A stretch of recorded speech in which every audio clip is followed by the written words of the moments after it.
أشهد أن سيدنا مولانا وحبيبنا وحبيب ربنا محمدا عبده ورسوله. أما بعد فأعوذ بالله من الشيطان الرجيم. بسم الله الرحمن الرحيم. يا أيها الذين آمنوا توبوا إلى الله توبة نصوحا. صدق الله العلي العظيم وصدق رسوله النبي الكريم. إن الله وملائكته يصلون على النبي يا أيها الذين آمنوا صلوا عليه وسلموا تسليما. حضرت صاحب الصلاة والسلام عليك يا سيدنا رسول الله وعلى آلك وصحبه يا رسول الله. الصلاة والسلام عليك يا سيدنا رسول الله وعلى آلك وصحبه يا رسول الله. حضرات محترم برادران اسلام، اللہ تعالیٰ کا لاکھ لاکھ شکر ہے اس کے فضل و کرم سے میں آپ سب جمعۃ المبارک کی عقیدہ گھڑی میں حاضر ہیں۔ اللہ تعالیٰ سے دعا ہے اللہ تعالیٰ میری آپ سب کی حاضری قبول فرمائے اور جو سنے سنائے اس پر ہم سب کو عمل کرنے کی توفیق دے۔ جیسا کہ آپ جانتے ہیں کہ آج کی رات بڑی بابرکت بڑی عظمت والی رات ہے، اسے شب بارات بھی کہتے ہیں اور بخشش کی رات بھی کہتے ہیں، توبہ کی قبولیت کی رات بھی کہتے ہیں، اور اللہ تعالیٰ اپنے بندوں کی طرف خصوصی توجہ فرماتے ہیں۔ تو اللہ تعالیٰ نے اپنے بندوں کی بخشش کے بہانے بنا رکھے ہیں، اور وہ کبھی ہمیں ليلۃ القدر دیتا ہے، شب قدر دیتا ہے۔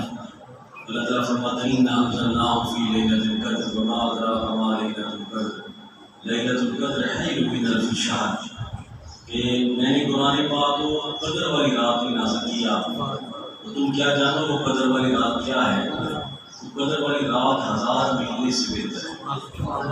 اس رات فرشتے ہوتے ہیں، اترتے ہیں، بندوں پر سلام بھیجتے ہیں۔ اس رات قرآن پاک نازل ہوا۔ کبھی شب معراج ہے، کبھی حضور علیہ السلام کی ولادت کا دن ہے، کبھی ایام رمضان ہے، کبھی پہلے عشرے کی برکتیں، دوسرے عشرے کی برکتیں، تیسرے عشرے کی برکتیں، عیدین ہیں۔ تو اللہ تعالیٰ نے اپنے بندوں کی کوشش کے لیے کچھ خاص دن رکھے ہیں، خاص وقت رکھے ہیں، نماز ہے، تہجد کا وقت ہے۔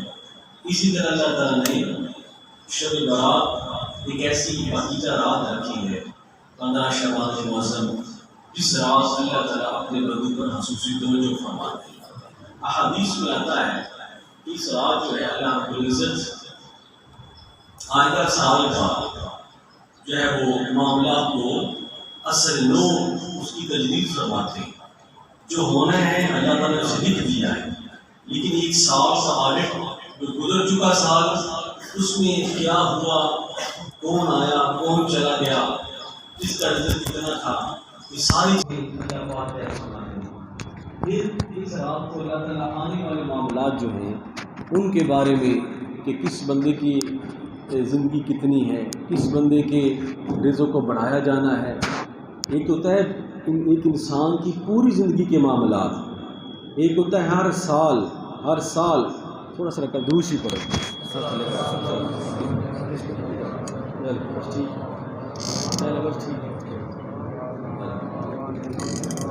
تو اس سال کیا ہونا ہے، کس کا رزق بڑھنا ہے، کس کی اولاد آنی ہے، کس کے معاملات ختم ہونے ہیں، یہ سارا معاملہ اللہ پاک اس رات کو طے فرماتے ہوئے اپنے بندوں پر یہ بھی کرم فرماتے ہیں کہ اللہ تعالیٰ اپنے پورے انوار و تجلیات کے ساتھ اپنے بندوں کی طرف توجہ فرماتے ہیں، اور اللہ تعالیٰ صبح تہجد تک فجر طلوع ہونے سے پہلے اللہ تعالیٰ اپنے بندوں کو کہتے ہیں حل میں مستغفرین، کوئی ہے بندہ جو مجھ سے معافی مانگے، کوئی ہے بندہ جو مجھ سے رزق مانگے، کوئی ہے بندہ جو مجھ سے اولاد مانگے، جو بخشش مانگے، جو اپنے گناہوں کا اعتراف کرتے ہوئے میری طرف رجوع کرنا چاہے۔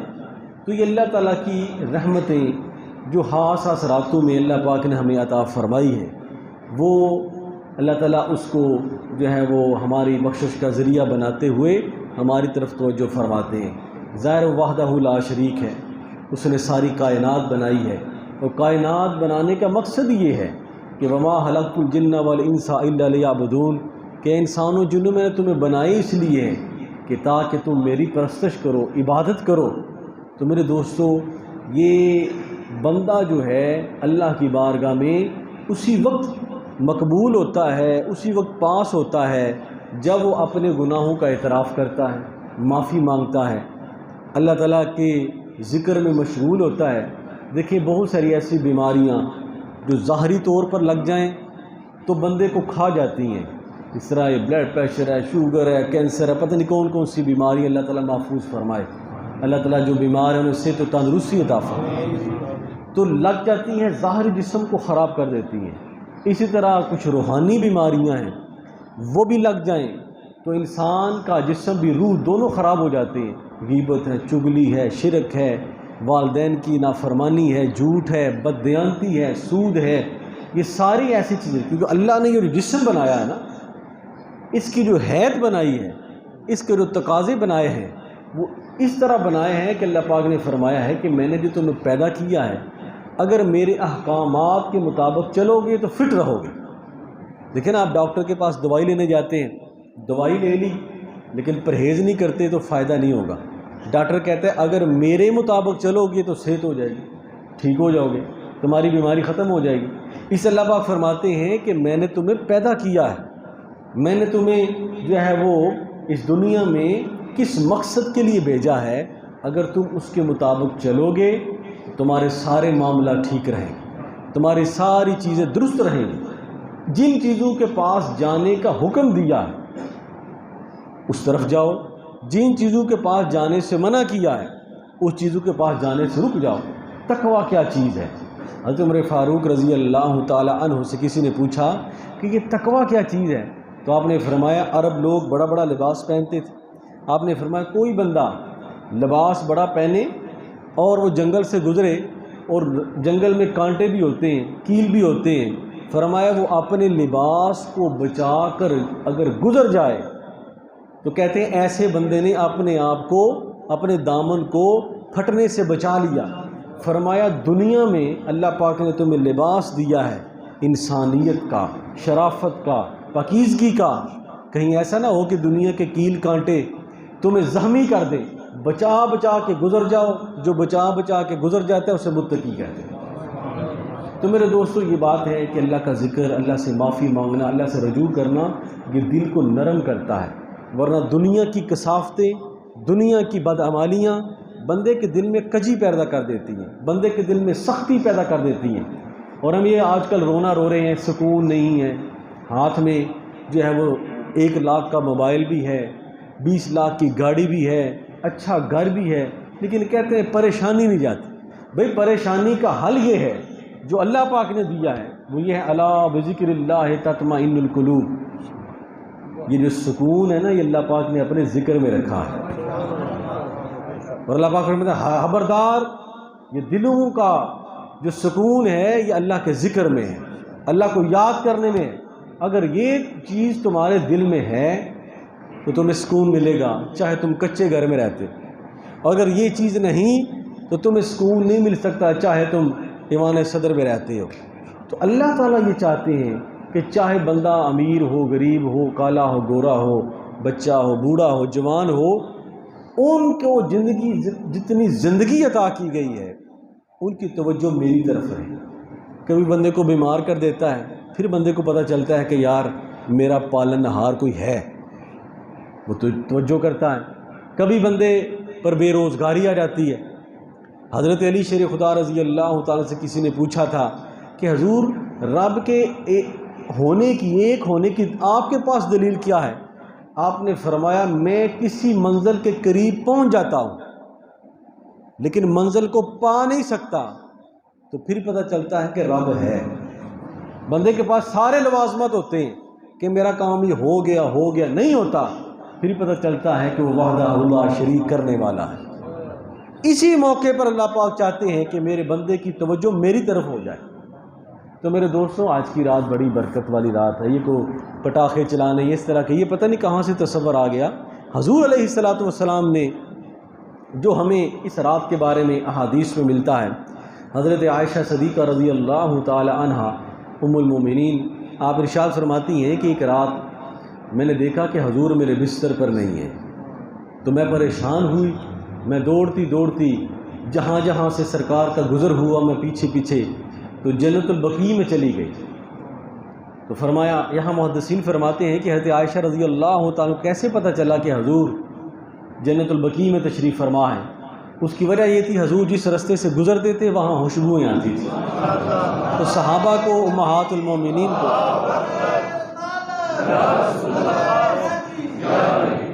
راستے صاف بتاتے ہیں کہ وہ آتے ہیں۔ تو فرمایا کہ گزرتے گزرتے دیکھا کہ حضور علیہ الصلوۃ والسلام دعا فرما رہے ہیں جنت البقیع کے لیے۔ کیسے خوش قسمت وہ لوگ ہیں جن کے لیے سرکار دعا فرما رہے ہیں۔ موجودہ جو تعداد ہے وہاں جنت البقیع میں، وہاں 10,000 صحابہ کرام اور اہل بیت طہار مدفون ہیں۔ محدثین، اولیاء اللہ وہاں مدفون ہیں۔ وہاں جانا ہی بڑے شرف کی بات ہے، جہاں سیدہ کائنات کا مزار پاک ہے، حضرت امام حسن کا مزار پاک ہے، حضرت عثمان غنی کا مزار پاک ہے، سیدہ عائشہ رضی اللہ تعالیٰ کا مزار پاک ہے، تو وہاں داخل ہونا ہی یہ شرف کی بات ہے۔ تو فرمایا کہ جب آپ نے دعا فرمائی نا تو حضرت عائشہ صدیقہ رضی اللہ تعالیٰ عنہا فرماتی ہیں، یا رسول اللہ کیا وجہ ہے کہ آپ رات کے پچھلے پہر یہاں تشریف لے آئے؟ اس سے پتہ یہ چلتا کہ میں قبر پر جانا، وہاں دعا کرنا، اور بالخصوص اس رات کو جب بخشش برس رہی ہے، جب رحمت برس رہی ہے، اور اللہ پاک فرماتے ہیں حل من مستغفرین، ہے کوئی مجھ سے مانگنے والا، ہے کوئی بیماریوں سے شفا چاہنے والا، ہے کوئی اپنے مرنے والوں کی بخشش چاہنے والا۔ تو حضور نے فرمایا، عائشہ کیا تم یہ سمجھی تھی کہ اللہ کا رسول تمہارے حق میں کوئی زیادتی کریں گے؟ نہیں نہیں، آج کے رات کی تقدس کی وجہ سے، آج کے رات کی عظمت کی وجہ سے، آج کی رات کی شان کی وجہ سے میں یہاں آیا، اور عمل کیا فرمایا کہ آپ اہل جنت البقیع کے لیے دعا فرما رہے ہیں۔ اسی طرح جہاں کی قبروں پر جانا یہ حضور کی سنت ہے، جایا کریں۔ حضور نے فرمایا پہلے میں قبروں پر جانے سے تمہیں منع کرتا تھا، نیا نیا اسلام تھا نا، لوگ قبروں کو چھوڑ کے آ رہے تھے، اب تم جایا کرو کیونکہ یہ آخرت کی یاد دلاتی ہے۔ یہ جو تمہارے ایمان والے دفن ہیں نا، ہر قبر پر نہیں، جو ایمان والے ان کی قبروں پر جانا، تو فرمایا جا کر وہاں دعا کیا کرو، ایک تمہیں بھی پتہ چلے کہ یہ میرا بھائی ہے، یہ میرا باپ ہے، یہ میری بہن ہے، مجھ میں رہتے تھے اب نہیں، یہاں چلے گئے، تمہیں احساس پیدا ہو کہ میری آخری آرام گاہ بھی یہی ہے، میری آخری ٹھکانہ بھی یہی ہے، تمہارے دل میں یہ تصور پیدا ہو جائے۔ تو فرمایا کہ آپ نے فرمایا کہ عائشہ رضی اللہ تعالیٰ عنہ کہ میں آج کی رات اس لیے آیا اس کی عظمت کی وجہ سے کہ آج کی رات اللہ تعالیٰ مدینہ پاک ایک بہت بڑا قبیلہ تھا، بنو کلب، جن کے پاس بہت سے جانور تھے، بکریاں بکرے بہت سے، تو فرمایا کہ آج کی رات اللہ تعالیٰ بنو کلب کی بکریوں کے بالوں سے زیادہ اپنے گناہ گار بندوں کی بخشش کرتے ہیں۔ اب بکریاں ہوں، اتنے بال ہیں، کب سے؟ فرمایا آج کی رات اللہ تعالیٰ اتنے لوگوں کی بخشش فرماتے ہیں۔ تو جب آپ واپس حجرے میں تشریف لے آئے نا، حضرت عائشہ فرماتی میں پہلے آ گئی، تو میں نے حضور بعد میں تشریف لائے تو آپ نے فرمایا کہ عائشہ اگر آپ اجازت دیں تو آج رات میں جاگ کر اپنے رب کو راضی نہ کر لوں، جن سے رب پہلے ہی راضی ہے جی، لیکن یہ ہماری تلقین کے لیے ہے تاکہ میری امت میں یہ تاثر پیدا ہو جائے کہ بعض راتیں ایسی ہوتی ہیں کہ رب اس طرح رحمت فرماتے ہیں، اس طرح کرم فرماتے ہیں، اس طرح، تو آپ جو ہے وہ ساری رات اس طرح جاگتے رہے۔ حضرت عائشہ صدیقہ رضی اللہ تعالیٰ ارشاد فرماتی ہیں میں سمجھی کہ شاید آپ پر غشی کا دورہ نہ پڑ جائے، اتنی گریہ وزاری، اتنی اللہ تعالیٰ سے معافی، اتنی اللہ تعالیٰ کی بارگاہ میں استغفار۔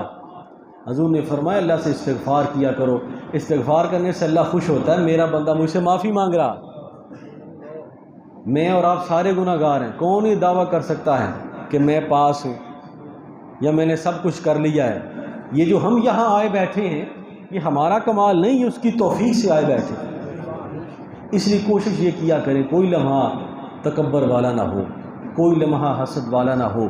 زندگی ہے، پتہ نہیں کتنے روز ہے، گزر جانی ہے، لیکن اگر یہ چیز مل جائے تو غنیمت سمجھا کریں۔ تو آج کی رات اللہ تعالیٰ اپنے بندوں پر خاص رحمت فرماتے ہیں، اور آج کی رات فیصلے ہوتے ہیں، دعا یہ کیا کریں یا اللہ ہمارے حق میں بہتر فیصلے ہو جائیں، ہماری اولاد، ہمارا رزق، ہماری صحت، ہمارا وقت، ان میں خیر و برکت پیدا ہو جائے۔ اور یقین مانیں اس چیز کا تصور حضور قبلہ شاہ صاحب رحمۃ اللہ تعالی علیہ آپ بڑے اہتمام کے ساتھ اس رات کو جاگتے تھے، اور پھر سحری کا وقت ہوتا تو آپ اکثر جہاں آپ کا مزار پاک ہے وہاں چلے جاتے، اور پھر اکثر تہجد کی نماز وہیں ادا فرماتے، اور پھر آپ واپس فجر کے، تو آپ ہم کو بھی یہ تلقین فرماتے کہ آج کی رات کمانے کی رات ہے، اللہ تعالیٰ سے کمانے کی رات ہے۔ کتنی پریشانیاں انسان پر آتی ہیں، کتنے دکھ آتے ہیں، کتنے جو ہے وہ بیماریاں آتی ہیں، کئی مسائل ہوتے ہیں، ان کا حل یہی ہے یا اللہ مجھے معاف کر دے، یا اللہ مجھے معاف کر دے، میرے معاملات کو آسان کر دے۔ وہ اتنا کریم، اتنا رحیم ہے۔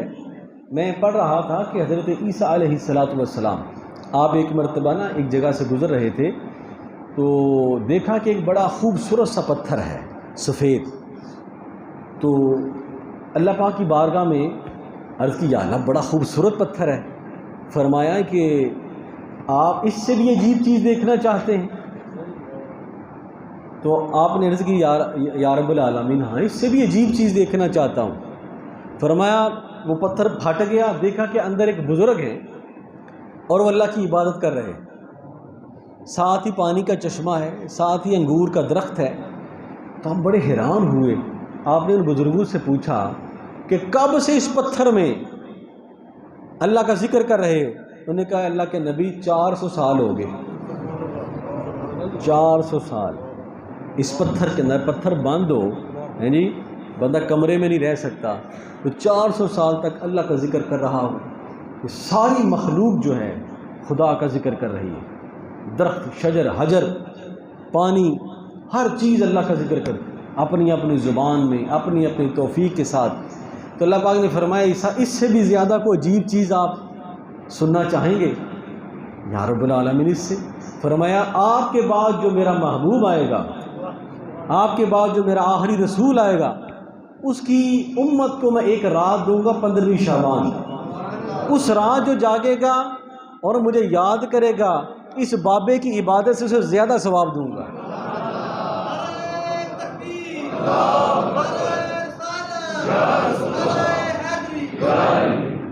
لیکن وہ ثواب کی زیادتی کس وجہ سے ہے؟ وہاں 400 سال کی عبادت یا ایک رات کی عبادت، وہاں 400 سال کی معافی یہاں ایک رات کی معافی، وہ اس وجہ سے ہے کہ وہ نسبت اور ہے، یہ نسبت اور ہے، ٹھیک ہے نا جی؟ یہاں خیر الرسول کی امت خیر الامم ہے، قرآن نے بھی اس امت کو خیر الامم کہا ہے۔ تو فرمایا کہ جو اس رات کو جاگے گا اسے اس 400 سال سے بھی زیادہ میں نیکیوں کا ثواب دوں گا۔ تو اس لیے دوستو کہ 15ویں شعبان کو جاگنا ہے، جس طرح بھی، اگر نہیں آپ جاگ سکتے زیادہ، جتنی توفیق ہے۔ حضرت خواجہ حسن بصری رحمۃ اللہ تعالی علیہ آپ نے ارشاد فرمایا کہ میں نے 30 صحابہ کرام سے یہ سنا ہے کہ اس رات کو 100 نفل اس طرح پڑھتا ہے کہ ہر رکعت میں سورہ فاتحہ کے بعد 11 مرتبہ کل شریف پڑھے، یا 10 رکعتیں اس طرح پڑھے کہ سورہ فاتحہ کے بعد 100 مرتبہ کل شریف پڑھے، تو اللہ تعالیٰ اس کے پہلے گناہوں کو معاف کر دیتا ہے، اس کی بخشش ہوتی ہے، اور سچے دل سے تائب ہو۔ اور اگر یہ نہیں کر سکتے تو جس طرح آپ کی طبیعت ہے، 10 نہیں، 15 نہیں، 20 نہیں، 30، جتنی آپ کی استطاعت ہے، خود بھی، اپنے گھر والوں کو بھی، بلکہ میں تو سمجھتا ہوں کہ ہم سے زیادہ تو جو اہل خانہ ہوتے ہیں وہ زیادہ عبادت کا اہتمام کرتے ہیں۔ آج جائیں اپنے قبرستان کی طرف جائیں، وہاں جا کر اپنے جو عزیز و اقارب ہیں ان کے لیے بخشش کی دعا کریں، وہ بھی اس چیز کے منتظر ہیں، ہوتے ہیں کہ ہمارے لیے ہے کوئی دعا کرنے والا، ہمیں کو قرآن پاک کا تحفہ بھیجنے والا، ہمیں تو سورہ یاسین پڑھ کے ایک تحفہ بھیجنے والا۔ یہ قبرستان جو ہوتے ہیں یہ اس لیے نہیں ہوتے کہ ان کو ہم جو کوڑا کرکٹ کا ڈھیر بنا دیں، اس لیے ہوتے ہیں کہ وہاں بھی جایا کرو اور نصیحت حاصل کیا کرو، اور وہاں جا کر دعائیں کیا کرو جو حضور علیہ الصلوۃ والسلام سے مسنون ہے۔ اس لیے میں نے جنت البقیع میں بلکہ حضور میدان احد میں آپ ہر مہینے تشریف لے جاتے تھے اور وہاں جا کر ان کے لیے دعائیں کرتے تھے۔ اور دعائیں بھی ان کے لیے جن کی بخشش کی گارنٹی اللہ پاک نے دنیا میں دے دی تھی۔ تو یہ دعا کرنا یہ بہت بڑا کمال ہے۔ تو میں نے جو قرآن پاک کی آیت کریمہ پڑھی ہے نا کہ ایمان والو اللہ سے سچی توبہ کرو، اللہ سے سچی توبہ کرو۔ بہت سے ایسے لوگ تھے جو پچھلے سال موجود تھے، اب نہیں ہیں۔ بہت سے لوگ ایسے ہیں جو اب ہوں گے، اگلے سال نہیں ہوں گے۔ یہ وقت، یہ زندگی کے یہ معاملات چلتے رہیں گے۔ کب تک اللہ کی حکمت چلتی ہے، لیکن اللہ پاک نے فرمایا کہ تم نے قرآن کو نہیں چھوڑنا، میرے محبوب کی سنت کو نہیں چھوڑنا۔ جو سبق تمہیں دیا گیا ہے اسے ازبر کرتے رہنا ہے، اسے پڑھتے رہنا، اسے یاد کرتے رہنا۔ تو رب کو سے معافی مانگنا، رب سے اپنے گناہوں کی توبہ کرنا بہت بڑا پیارا عمل ہے۔ حدیث پاک میں پڑھ رہا تھا کہ جب اللہ تعالیٰ سے کوئی بندہ سچے دل سے توبہ کرتا ہے، لیکن توبہ ہو سچی، قرآن پاک میں آتا ہے توبۃ نصوحا، سچی توبہ۔ حضور علیہ الصلوۃ والسلام سے پوچھا گیا یا رسول اللہ صلی اللہ علیہ وآلہ وسلم مت توبۃ نصوحا، یہ توبہ نصوح کیا ہے، سچی توبہ کیا ہے؟ کئی بندوں کی عادت ہوتی ہے غلطی کرتے ہیں استغفر اللہ، پھر غلطی استغفر اللہ، یہ تو رب سے مذاق ہو گیا نا۔ ایسی استغفار کریں کہ وہاں پھر پلٹ کو جانے کو جی نہ کرے، یہ سچی توبہ ہے۔ اور ایک حقیقت یہ بات ہے، نیکی میں ہی فائدہ ہے، نیکی میں ہی۔ اور اگر سائنسی اعتبار سے دیکھیں نا تو نیکی میں ہی صحت ہے، برائی میں نقصان ہے اور برائی میں بیماری ہے۔ بندہ پانی پیے تو فائدہ ہے، حلال ہے اور ثواب بھی ہے، صحت کو بھی کوئی نقصان نہیں۔ اس کے مقابلے میں بندہ شراب پیے، نقصان بھی ہے، بیماری بھی ہے۔ اس اللہ پاک نے فرمایا حلال کھاؤ، طیب کھاؤ، اور ایسی چیزیں جن سے میں نے منع کر دی ان سے بعد آ جاؤ۔ تو یا رسول اللہ یہ توبۃ نصوح، سچی توبہ کیا ہے؟ تو حضور نبی پاک صلی اللہ علیہ وآلہ وسلم نے بڑی پیاری مثال دے کر ارشاد فرمایا۔ آپ نے فرمایا کہ جب کوئی بندہ گائے یا بھینس سے دودھ نکالتا ہے، دودھ نکال کر اگر اسے کہا جائے کہ جس رستے سے یہ دودھ آیا ہے اسی رستے سے اسے واپس بھیج دو، تو کیا وہ بھیج سکتا ہے؟ جو چیز آئی ہے جس رستے سے، وہ اس رستے سے واپس نہیں جا سکتی۔ تو یا رسول اللہ وہ واپس نہیں جا سکتی۔ فرمایا توبۃ نصوح یہ ہے کہ جب بندہ ایک بار اللہ کی طرف آ گیا ہے تو دوبارہ برائی کی طرف نہ جائے، اسے سچی توبہ کہتے ہیں، اسے سچی توبہ کہتے ہیں، دوبارہ پھر اس طرف نہ جائے۔ حضرت حبیب اجمی یہ سود کا کاروبار کرتے تھے، تو ایک دفعہ جا رہے تھے، چھپ چھپ کے لوگوں کو سود پر قرضہ دیتے تھے۔ غلطی ہو جانا یہ کوئی بات نہیں، ہو سکتی ہے غلطی، انسان ہے نا، خطا کا پتلا، غلطی ہو جاتی۔ غلطی پر اصرار کرنا یہ تکبر ہے۔ غلطی ہو گئی، حضور نے فرمایا فوراً معافی مانگو۔ یہ بندے میں خواہش ہے نا، کہتا ہے یہ نہیں کرنا، چند گھنٹے بعد خود ہو جاتی ہے یا اللہ مجھے معافی دے دے، وہ معاف کرنے والا۔ تو حضرت حبیب اجمی فرماتے ہیں، بڑے بڑے ولی کامل تھے، فرماتے ہیں کہ رات کو سود کا کاروبار کرتے تھے، لوگوں کو قرضہ سود پر دیتے تھے اور کسی کو پتہ نہیں چلتا تھا۔ تو ایک دفعہ یہ گزر رہے تھے تو راستے میں کچھ بچے کھیل رہے تھے، انہوں نے کہا رستے سے ہٹ جاؤ، ایک سود کا کاروبار کرنے والا آ رہا ہے، اس کی نحوست ہم پر نہ پڑ جائے۔ حضرت حبیب فرماتے ہیں یا اللہ میں سمجھا تھا کہ میرے اس معاملے کا کسی کو پتہ نہیں، یہ تو چھوٹے چھوٹے بچوں کو بھی پتہ ہے، یا اللہ مجھے حشر کی رسوائی سے بچا لے۔ معافی مانگ لی، اسی رات معافی مانگ، تائب ہو گئے، جن جن کو قرضہ دیا معاف کر دیا، سب کچھ۔ اب تھوڑا عرصہ گزرا، چلے گئے باہر ویرانوں میں، رب سے معافی مانگی، تائب ہو گئے، سچی توبہ کر لی، جو غلطی تھی اس کو چھوڑ دیا۔ تو 5-6 سال کے بعد نا اسی رستے سے گزر رہے تھے، بچے کھیل رہے ہیں۔ جب بچے قریب آئے نا آپ، تو بچے دوڑ کر نا آپ کے ساتھ لپٹ گئے، کوئی سلام کر رہا ہے، کوئی ہاتھ چوم رہا ہے، کوئی آپ کے ساتھ جو ہے وہ چمٹا ہوا ہے۔ تو فرمایا کہ بچوں میں تو تمہیں نہیں جانتا اور تم مجھے نہیں جانتے، اور میرے ساتھ یہ سلوک کیوں کر رہے ہو؟ ان بچوں نے کہا کیونکہ آپ اللہ سے محبت کرتے ہیں، اس لیے ہم آپ سے محبت کرتے ہیں۔ کیونکہ جب خدا کسی بندے سے محبت کرتا ہے تو اللہ تعالیٰ کہتا ہے جبریل جاؤ میں فلاں بندے سے محبت کرتا ہوں، میرے بندوں کو بتاؤ کہ تم بھی اس سے محبت کرو۔ اور جب اللہ تعالیٰ کسی بندے سے نفرت کرتے ہیں تو اللہ پاک فرمایا جبریل جاؤ دنیا میں جا کر اعلان کرو میں اس بندے سے نفرت کرتا ہوں، تم بھی اس سے نفرت کرو۔ یہ جو اللہ کے بندے ہیں ان اللہ کو راضی کیا ہے، اسے لوگ کشاں کشاں سے محبت کرتے ہیں۔ جب آپ اپنے آپ کو بدل لیں گے تو آواز بھی بدل جائے گی، لوگوں کی زبانیں بھی بدل جائیں گی۔ وہ دیکھو اللہ کا بندہ آ رہا ہے، اللہ کا بندہ آ رہا ہے۔ تو میرے دوستو آئیں اپنے آپ کو بدلیں، اپنے آپ میں تبدیلی پیدا کریں، اپنے آپ میں یہ انسان خود ہی بادشاہ ہے، یہ سارا جسم یہ ساری ذمہ داریاں اس کی رعایا ہیں۔ آپ کی جتنی ذمہ داری ہے اس کو احسن طریقے سے پورا کرنے کی کوشش کریں، امانت داری سے۔ حضور نے فرمایا اس رات اللہ تعالیٰ سب پر رحمت فرماتے ہیں سوائے چند بندوں کے۔ سب سے پہلا بندہ مشرک جو خدا کے ساتھ شرک کرنے والا ہے، اللہ تعالیٰ اس کی طرف رحمت نہیں فرماتے۔ ان الشرک لظلم عظیم، شرک سب سے بڑا ظلم ہے، اس کی ذات اور اس کی صفات میں کوئی اس کا شریک نہیں، وہ سب کا پالن ہار ہے، وہ وحدہ لا شریک ہے، سجدہ اسی کو زیبا ہے، کبریائی اسی کو زیبا ہے، عظمت اسی کو زیبا ہے، ہر چیز کو پیدا کرنے والا وہ ہے۔ تو فرمایا مشرک کی بخشش نہیں ہوتی، نہ ہاں وہ توبہ کر لے تو معافی۔